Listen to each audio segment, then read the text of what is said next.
नमस्कार। मैं अजय कुमार अलंकार, सेवानिवृत्त अपर निबंधक सहयोग समितियाँ बिहार पटना यूट्यूब के सहकार चैनल के माध्यम से आपके समक्ष पुनः उपस्थित हूँ। विगत 2 अंकों से मैं बिहार सहकारी सोसाइटी अधिनियम 1935 की विभिन्न धाराओं की चर्चा आपसे कर रहा हूँ। प्रथम अंक में मैंने बिहार सहकारी सोसाइटी अधिनियम 1935 के अध्याय 1 में वर्णित 1 से लेकर 5 सेक्शनों के उपबंधों की चर्चा आपसे की है। अंक 2 में मैंने बिहार सहकारी सोसाइटी अधिनियम के अध्याय 2 में वर्णित धारा 6 के उपबंधों की विस्तृत चर्चा आपसे की है। अब मैं धारा 7 से शुरुआत करता हूँ। धारा 7 के क्या उपबंध हैं। धारा 7 यह स्पष्ट करता है कि सोसाइटी जो निबंधित हो सकेगी, धारा 7 में यह लिखता है कि सोसाइटी जो निबंधित हो सकेगी, और आगे धारा 7 की उपधारा 1 में उसका वर्णन है जिसका उद्देश्य सहकारिता के सिद्धांत के अनुरूप सदस्यों के समान हित की अभिवृद्धि और संविधान के खंड 4 में निहित किसी या सभी निर्देशों की पूर्ति सुनिश्चित करना है। इस तरह की समिति का ही निबंधन हो सकेगा। यह स्पष्ट करता है धारा 7 कि सोसाइटी वही निबंधित हो सकेगी जिसका उद्देश्य सहकारिता के सिद्धांत के अनुरूप हो और जो समान सदस्यों के समान हित की अभिवृद्धि और संविधान के खंड 4 में दिए गए किसी एक निर्देश या सभी निर्देशों का पालन सुनिश्चित करता हो। यह भी इस धारा में यह भी स्पष्ट किया गया है कि सोसाइटी का निबंधन सीमित दायित्व वाली सोसाइटी और असीमित दायित्व वाली सोसाइटी में हो सकता है। हम धारा 8 की ओर आते हैं। धारा 7 की मतलब अभी धारा 7 की चर्चा समाप्त नहीं हुई है। धारा 7 की उपधारा 2 की मैं चर्चा करना चाहूँगा। इसमें स्पष्ट है कि यदि किसी से सीमित दायित्व वाली सोसाइटी की परिसमापन की स्थिति पैदा हो तो सदस्य, भूतपूर्व सदस्य अथवा मृत सदस्य की संपत्ति से दायित्व का निर्धारण किस प्रकार किया जाएगा, इसकी चर्चा की गई है। इसी तरह धारा 7 की उपधारा 3 में असीमित दायित्व वाले समिति की परिसमापन की दशा में सदस्य, मृत सदस्य और भूतपूर्व सदस्य की संपत्ति से दायित्व का निर्धारण किस प्रकार किया जाएगा, इसकी चर्चा की गई है। अब मैं धारा 8 पर आता हूँ, इसकी चर्चा शुरू करता हूँ। धारा 8 में स्पष्ट किया गया है कि धारा 8 की उपधारा धारा 8 पंजीकरण की शर्तों से संबंधित है। धारा 8 की उपधारा 1 में यह स्पष्ट किया गया है कि कोई भी सोसाइटी उस सोसाइटी को छोड़कर जिसका एक सदस्य पंजीकृत सोसाइटी हो, इसने इस अधिनियम के अधीन पंजीकृत नहीं हो सकती है, जो 18 वर्ष से ऊपर की आयु के कम से कम 10 सदस्यों की नहीं होगी, एवं जिस सोसाइटी का प्राथमिक उद्देश्य अपने सदस्यों को ऋण देने के लिए निधियों का संग्रहण एवं सृजन करना नहीं होगा। कहने का मतलब है कि धारा 8 कहता है कि किसी भी सहकारी सोसाइटी के लिए जिसका कोई सदस्य निबंधित सोसाइटी नहीं हो, गठन के लिए कम से कम 10 व्यक्तियों का होना चाहिए और उन सभी को 18 वर्ष से अधिक उम्र का होना चाहिए और उसका प्राथमिक उद्देश्य हो अपने सदस्यों को ऋण देने के लिए निधियों का संग्रहण करना। साथ ही आगे यह चर्चा करता है, धारा 8 की में ही क के संदर्भ में यह चर्चा है कि वैसे सभी व्यक्तियों को एक शहर अथवा ग्राम समूह का निवासी होना चाहिए। यह लिखता है कि उनको एक ही शहर और ग्राम समूह का निवासी होना चाहिए और साथ ही उन्हें समान एक ही जनजाति, वर्ग या धंधा से जुड़ा होना चाहिए, किंतु निबंधक चाहेगा तो इसमें रिलैक्सेशन कर सकता है। यह धारा 8 का अभिप्राय है। अब धारा 8(1) पर मैं आता हूँ। वह कहता है कि राज्य सरकार राजपत्र में अधिसूचना द्वारा सहकारी सोसाइटी के किसी विशिष्ट वर्ग को इन व्यक्तियों की न्यूनतम सदस्य संख्या, जो निर्धारित न्यूनतम सदस्य संख्या, उसको घटा सकेगी। धारा 8(1) के क में राज्य सरकार को यह आदेश है कि वह एक विशिष्ट आदेश के द्वारा सहकारी सोसाइटी कि किसी विशिष्ट वर्ग के लिए सदस्यों की न्यूनतम संख्या को घटा सकती है। न्यूनतम सदस्य की संख्या 10 के रूप में की गई है और कम से कम 18 वर्ष से अधिक उनका हो। और धारा 8 ख फिर स्पष्ट करता है, धारा 8 ख ध्यान देने की चीज़ है कि एक प्रखंड में मात्र एक मत्स्यजीवी सहयोग समिति होगी जिसका कार्यक्षेत्र प्रखंड की भौगोलिक सीमा तक विस्तारित होगा। धारा 8 ख में लेकिन यह भी उल्लेख कर दिया गया कि एक प्रखंड में मात्र एक ही तरह की मत्स्यजीवी सहयोग समिति होगी जो प्रखंड स्तरीय मत्स्यजीवी सहयोग समिति होगी और जिसका कार्यक्षेत्र प्रखंड की भौगोलिक सीमा तक विस्तारित होगा। अब मैं धारा 9 की ओर आता हूँ। धारा 9 पंजीकरण हेतु आवेदन का उल्लेख करता है। पंजीकरण सहकारी सोसाइटी के पंजीकरण की प्रक्रिया के आवेदन का उल्लेख करता है।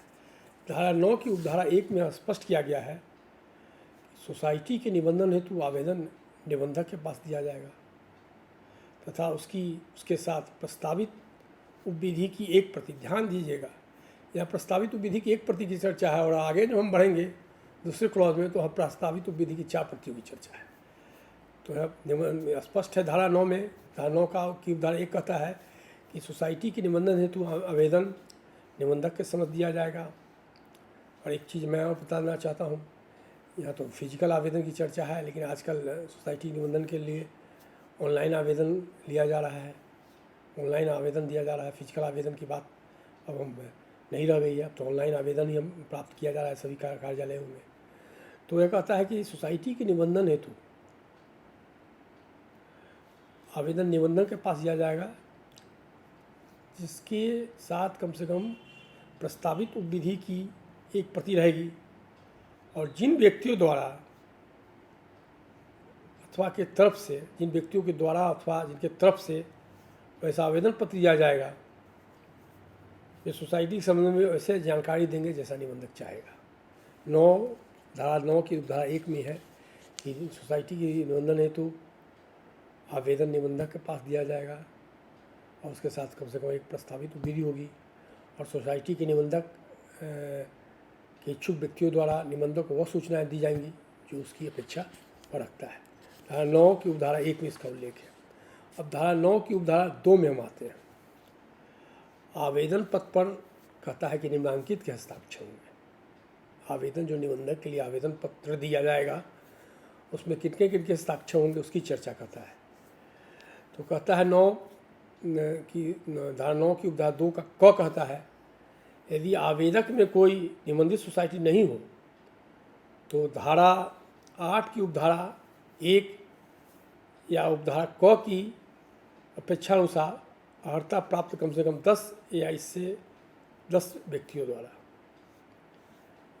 धारा वहाँ निर्धारित किया गया है कि 18 वर्ष से कम उम्र का नहीं हो, 18 वर्ष से अधिक उम्र का हो, 10 व्यक्ति हो, एक ही ग्राम समूह के या एक शहर के निवासी हो अथवा एक विशिष्ट पेशा या जाति से संबंधित हो। अब इसमें जो 10 व्यक्ति होंगे उसमें भी यह प्रावधान करता है कि ये प्रत्येक पृथक परिवार के अलग महिला और पुरुष होंगे। ऐसा नहीं कि एक ही परिवार के दे दे, या नहीं, उस पर रोक है। या पृथक परिवार के 10 महिला या पुरुष होंगे। अब धारा 9 की उपधारा 1 का ख कहता है कि यदि आवेदकों में कोई निबंधित सोसाइटी हो तो ऐसी प्रत्येक निबंधित सोसाइटी की ओर से सम्यक रूप से प्राधिकृत व्यक्ति एवं यदि सोसाइटी के सभी सदस्य निबंधित सोसाइटी हो तो 10 अन्य सदस्य अथवा 10 अन्य सदस्यों से कम सदस्य हों तो वे सभी सदस्य उस पर हस्ताक्षर करेंगे। इसकी चर्चा करता है। अब धारा 9 की उपधारा 3 क्या कहता है, इसको भी हमको देखने की ज़रूरत है, समझने की ज़रूरत है। कहता है धारा 9 की उपधारा 3 कहता है कि प्रत्येक आवेदन के साथ क्या क्या चीज़ दिया जाएगा। अब फिर एक बार यहाँ ध्यान देने की जरूरत है। प्रत्येक आवेदन के साथ दिया जाएगा क संप्रवर्तक सदस्यों द्वारा यथा अंगीकृत सहकारी समिति की प्रस्तावित विधि की 4 प्रतियाँ। मैंने उधर एक प्रति का उल्लेख किया था जो एक्ट में वर्णित है और धारा 9 के 3 के क में कह रहा है कि संप्रवर्तक सदस्य जो सदस्य सहकारी सोसाइटी बनाना चाहते हैं उन सभी सदस्यों द्वारा अंगीकृत किया गया सहकारी समिति जो एक बैठक में अपना अंगीकृत करते हैं उस प्रस्तावित विधि की 4 प्रति पहला चीज़ होना चाहिए। ख कहता है सदस्यों के नाम की सूची, उनका पता, पेशा एवं हिस्सेदारी, उनका क्या शेयर है इस समिति में, उसका भी उल्लेख होना चाहिए। ग कहता है संप्रवर्तक सदस्यों द्वारा निबंधित प्रथम बोर्ड के सदस्यों की सूची। जो संप्रवर्तक सदस्य होंगे अपने में से एक बोर्ड का चयन करेंगे, उसकी भी सूची होनी चाहिए। आगे कहता है घ कहता है 9 धारा 9 की उपधारा 3 का घ, अध्यक्ष द्वारा विधिवत हस्ताक्षरित उस बैठक के संकल्प की सच्ची प्रतिलिपि जिसमें विधि अंगीकृत की गई हो। यानी कि उस बैठक में विधि का अंगीकृत किया जाना है, तो उस बैठक की सच्ची प्रतिलिपि जो अध्यक्ष द्वारा सत्यापित हो, जिसमें विधि यहाँ अंगीकृत की गई है। अब धारा 10 पर आइए। धारा 10 में कतिपय प्रश्नों पर रजिस्ट्रार के निर्णय लेने की शक्ति की चर्चा करता है कि यदि यह प्रश्न उठ जाए कि कोई व्यक्ति कृषक है या गैर कृषक, कोई व्यक्ति अमुक नगर या ग्राम का निवासी है, ग्राम समूह का निवासी है कि नहीं, कोई व्यक्ति किसी विशेष जनजाति वर्ग या पेशा का से संबंधित है कि नहीं, इन सभी प्रश्नों पर निर्णय निबंधक को करना है। धारा 10 इसका प्रावधान करता है कि यदि निबंधन के क्रम में निबंधन का प्रस्ताव आया है और उसकी संख्या क्रम में यदि इन चीज़ों पर कोई विवाद उत्पन्न हो तो उसका निर्णय निबंधक द्वारा ही किया जाएगा और उसका निर्णय अंतिम होगा। अब धारा 11 पर हम आते हैं। धारा 11 की उपधारा 1 क्या कहता है, इसकी चर्चा करने की जरूरत है। धारा 11 की उपधारा 1 कहता है कि यदि रजिस्ट्रार को यह समाधान हो जाए कि समिति इस अधिनियम के प्रावधानों तथा नियमावली का समिति के जो प्रस्ताव समर्पित किया गया है वह अधिनियम और नियमावली के प्रावधानों का अनुकूल है और जो विधियां हैं वह अधिनियम और नियमावली के अनुकूल है, तो वह निबंधन की स्वीकृति दे सकेगा और निबंधन प्रमाण पत्र पर हस्ताक्षर करेगा, उपविधियों पर हस्ताक्षर करेगा, अपना मुहर लगेगा और निबंधन प्रस्ताव प्राप्त होने के 60 दिन के भीतर उसे निबंधित डाक से संबंधितों को मिलप्रति निबंधित डाक से उसको संबंधितों को समिति के संगठनकर्ता या प्रवर्तक को प्रेषित कर देगा। यदि निबंधक को यह लगे कि वह निबंधक यहाँ कोई भी हो सकता है, फील्ड निबंधक द्वारा प्राधिकृत फील्ड के अफसर भी हो सकते हैं, कि लगे कि नहीं जो प्रस्ताव है, जो विधियाँ हैं नियमावली अधिनियम के अनुकूल है, तो निबंधन प्रस्ताव प्राप्त होने के 90 दिनों के अंदर उसको स्वीकृति प्रदान करेगा और समिति के संगठनकर्ता और संपर्तक को निबंधन प्रमाण पत्र जो विधिवत उसके द्वारा हस्ताक्षरित और मुहूर्त होगा और साथ ही उपविधियाँ जो उसके द्वारा हस्ताक्षरित और मुहूर्त होंगी उनको निबंधित डाक के माध्यम से संगठनकर्ता या प्रवर्तक को प्रेषित करेगा। धारा 11(1) का प्रावधान है। अब धारा 11(2) यह कहता है, धारा 11(2) के प्रावधान को भी देखने की जरूरत है।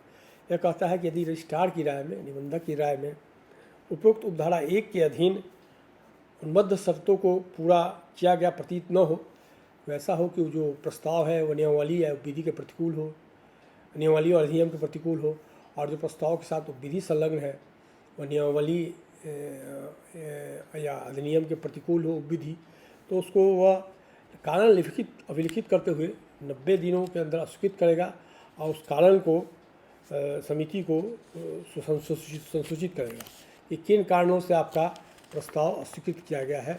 यह इस बात के लिए ज़रूरी है ताकि उसको इसकी सूचना दे दी जा सके और 90 दिनों के अंदर उसको संगठनकर्ता या संप्रवर्तक को निबंधित डाक से संसूचित करना है। यदि नियत अवधि के अंदर उसने संसूचित नहीं किया स्वीकृति या अस्वीकृति, तो सोसाइटी डीम रजिस्टर्ड हो जाएगी और ऐसी स्थिति में निबंधक 1 माह के अंदर 90 दिन की अवधि पूरा हो जाने के बाद 1 माह के अंदर सोसाइटी के संप्रवर्तक या संगठनकर्ता को निबंधन प्रमाण पत्र और स्वहस्ताक्षरित और मुहूर्त उपविधियों की मूल प्रति निबंधित डाक से प्रेषित करेगा। बहुत स्पष्ट स्थिति है, इसको फिर समझ लेने की जरूरत है। यदि स्वीकृत कर लिए तो ठीक है, 90 दिन के अंदर उनको आप प्रेषित कर दीजिए संगठनकर्ता या प्रवर्तक को रजिस्ट्रेशन प्रमाण पत्र, निबंधन प्रमाण पत्र और विधि की मूल प्रति जिस पर हस्ताक्षर और मुहरित हो निबंधन पदाधिकारी का, इसको निबंधित डाक से प्रेषित करना है। और यदि निबंधित डाक से आप प्रेषित नहीं करते हैं या स्वीकृति का आदेश भी संसूचित नहीं करते हैं तो समिति डीम्ड रजिस्टर्ड मानी जाएगी और फिर जो निबंधनकर्ता हो, जो निबंधन पदाधिकारी हो, उनकी जिम्मेवारी बनती है कि 90 दिनों के बाद 1 महीना के अंदर डीम्ड रजिस्ट्रेशन की स्थिति में उसको अपना प्रमाण पत्र और उपविधि की पर हस्ताक्षर और मुहरित प्रति निबंधित डाक से प्रवर्तक या संगठनकर्ता को प्रेषित कर दें। अब धारा 11(3) की हम देखते हैं। धारा 11 की उपधारा 3 क्या कहता है? धारा 11 की उपधारा 3 कहता है कि जहाँ उपधारा 2 के अंतर्गत प्रवर्तक को निबंधक आदेश प्राप्त हो गया है अथवा विहित अवधि के भीतर समझा गया निबंधन का प्रमाण पत्र संगठनकर्ता को प्राप्त नहीं हुआ है, 90 दिनों के भीतर निबंधन का आदेश स्वीकृति का आदेश मिल गया है, या उसको फिर विहित अवधि में जो निबंधन का प्रमाण पत्र प्राप्त नहीं हुआ हो तो वो तो यदि अस्वीकृति का आदेश यदि निबंधन के सहायतार्थ नियुक्त व्यक्ति द्वारा दिया गया हो तो उस आदेश के संसूचन के उसके लिए एक समय सीमा निर्धारित है। निबंधक सहयोग समितियां के समक्ष वो अपील कर सकता है कि जो आदेश है उसके आदेश है और आज पर जो रजिस्ट्रार का जो निर्णय होगा वो अंतिम होगा। उसको ऑप्शन है कि यदि किसी का स्वीकृत हो गया तो उसको अधिकार है कि जो अधीनस्थ अधिकारी हैं तो निबंधक सहयोग समितियां के पास अपील करेगा, और यदि निबंधक हैं तो उनकी अपील वो राज्य सरकार के पास करेगा उसको। परंतु ऐसा अपील वह जो निबंधन की अस्वीकृति का आदेश अथवा निबंधन प्रमाण पत्र संशोधन हेतु विहित की गई अवधि के 60 दिनों के भीतर ही कर सकेगा। 60 दिनों के भीतर ही उसको अपील करने का अधिकार है। अब धारा 11 की उपधारा 4 की भी देखने की जरूरत है। बड़ा प्रोविज़न है कि यदि रजिस्ट्रार को लगे कि किसी संगठनकर्ता ने छल कपट द्वारा के तथ्य को छुपा करके निबंधन कर लिया है तो उस निबंधन को रद्द करने होती हुआ राज्य सरकार के पास अपील कर सकेंगे। राज्य सरकार का मतलब है माननीय मंत्री है, तो यह अपील भी रजिस्ट्रेशन के आदेश के 60 दिनों के भीतर ही की जा सकी। 60 दिन की समय सीमा है। अब धारा 11 क की ओर देखने की जरूरत है। धारा 11 क में एक नया प्रोविज़न किया गया है। प्रोविज़न किया गया है कि यदि कोई समिति जो 1996 की अधिनियम के तहत निबंधित है और वह 1935 के अधिनियम के तहत संप्रतित होना चाहती है तो वह जो विहित प्रक्रिया है उसके अनुसार वह निबंधन हेतु आवेदन देगी और उसको रजिस्ट्रार उसके उसके आधार पर निर्णय करके उसको निबंधन की स्वीकृति दे सकते हैं, निबंधन का प्रमाण पत्र दे सकेंगे। फिर 11 ख में फिर एक बार प्रखंड स्तरीय मतजीवी सहयोग समितियों की चर्चा की गई है कि जितना भी प्रखंड स्तरीय मतजीवी सहयोग समितियाँ हैं वह एक सहयोग समिति में एक प्रखंड स्तरीय मतजीवी सहयोग समिति में सम्मिलित हो जाएंगे और निबंधन पदाधिकारी उसको निबंधन प्रमाण पत्र देंगे और एक तदर्थ कमेटी का गठन करेंगे जो तदर्थ कमेटी 1 साल के लिए होगी और इस अवधि में उस मतजीवी सहयोग समिति का निर्वाचन संपन्न करा लिया जाएगा। 2010 में हम लोगों ने इस प्रक्रिया के तहत मतजीवी सहयोग समितियों का सम्मेलन करके प्रखंड स्तर पर एक मतजीवी सहयोग समिति का गठन किया था, निबंधन प्रमाण पत्र दिया था और तदर्थ कमेटी गठन के माध्यम से निर्वाचन की प्रक्रिया संपन्न कराई थी। इसमें भी स्पष्ट हो गया था कि जो भी पूर्व से अन्य सहयोग समितियों मतजीवी सहयोग समितियों के सदस्य थे वे नई निबंधित प्रखंड स्तरीय मतजीवी के सहयोग समिति के सदस्य बन गए। अब धारा 12 है वह कहता है कि जो रजिस्ट्रार का निबंधन का जो प्रमाण पत्र है वो किसी सहयोग समिति के निबंधन का साक्ष्य है और जब तक रजिस्ट्रार द्वारा यह सिद्ध न हो, रजिस्ट्रार के साक्ष्य के द्वारा यह सिद्ध न हो या सिद्ध हो जाए कि उस निबंधन प्रमाण पत्र को रद्द कर दिया गया है, तब तो वो इस बात का निश्चयात्मक साक्ष्य होगा कि सरकारी सोसाइटी निबंधित है, पंजीकृत है। धारा 12 का प्रावधान बहुत ही महत्वपूर्ण है जो स्पष्ट कर देता है कि जब तक निबंधन का प्रमाण पत्र उसको रद्द नहीं किया जाए सक्षम प्राधिकार के द्वारा सक्षम तरीके से, तब तक यह माना जाएगा कि सोसाइटी निबंधित है। मैंने निबंधन के विभिन्न प्रक्रियाओं की चर्चा कर दी। स्पष्ट है कि सोसाइटी के निबंधन के लिए किसी भी सरकारी समिति के सोसाइटी के निबंधन का पावर रजिस्ट्रार को है, जो रजिस्ट्रार समय समय पर डेलीगेट करते हैं। जैसे भी FPO का निबंधन हो रहा है तो रजिस्ट्रार ने डेलीगेट किया है DCO को, इसी तरह PVCS के निबंधन का पावर रजिस्ट्रार ने डेलीगेट किया है।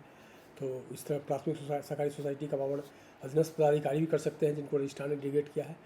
और किसी भी 1935 की सरकारी समिति के निबंधन के लिए कम से कम 10 सदस्यों का समूह होना चाहिए और जिनकी आयु 18 वर्ष से अधिक हो। हालांकि इसमें रिलैक्सेशन देने का अधिकार को रजिस्ट्रार को अधिकार है। साथ ही उन्हें एक ग्राम शहर का निवासी होना चाहिए, 1 ग्राम समूह का निवासी होना चाहिए और अथवा एक ही पेशा से एक ही जाति से वे बिलोंग करते हो, यह भी ज़रूरत है।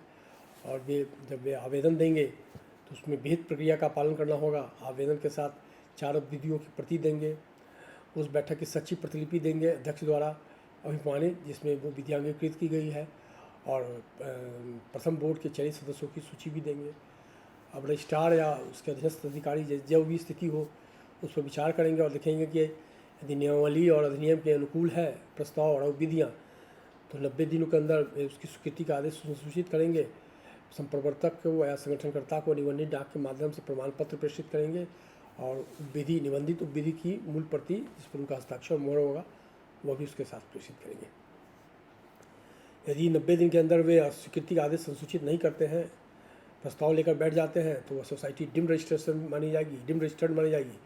और रजिस्ट्रार या जैसे संबंधित अधिकारी का यह कर्तव्य होगा कि 90 दिनों के बाद अगले 30 दिन के अंदर उस सोसाइटी को अपना संप्रवर्तक और या संगठनकर्ता को उस सोसाइटी का प्रमाण पत्र और विधि की निबंधित प्रति निबंधित डाक से प्रेषित कर दें। अब यदि रजिस्ट्रार ने उसको अस्वीकृत कर दिया, रजिस्ट्रार के अधीनस्थ पदाधिकारी ने, तो संगठनकर्ता को यह है अधिकार कि 60 दिनों अस्वीकृति के आदेश के संशोधन के 60 दिनों के अंदर निबंधक के पास अपील करेगा। और यदि निबंधक ने अस्वीकृत किया है तो राज्य सरकार के पास अपील करने का उसको अधिकार है।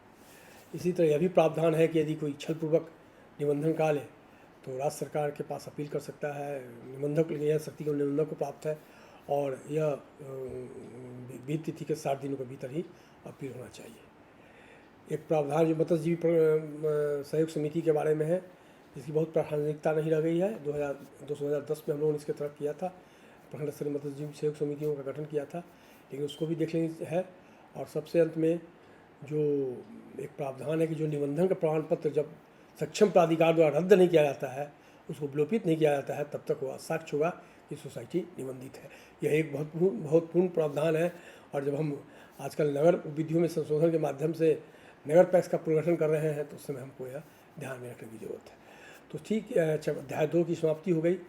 मैं अगले अंक में अध्याय 3 पर चर्चा करूँगा, जो सोसाइटी के विशेषाधिकार से संबंधित है, सहकारी समितियों के।